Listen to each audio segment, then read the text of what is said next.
So, dito yung malaking palmera ko, guys.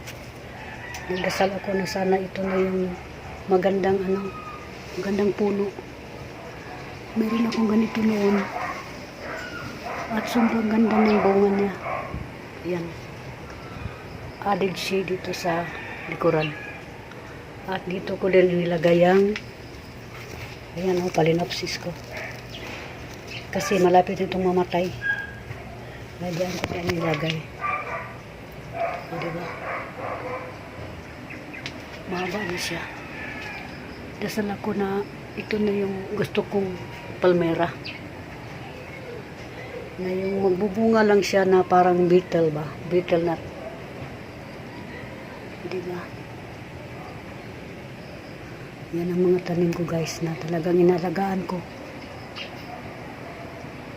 Ayan, thank you so much for watching.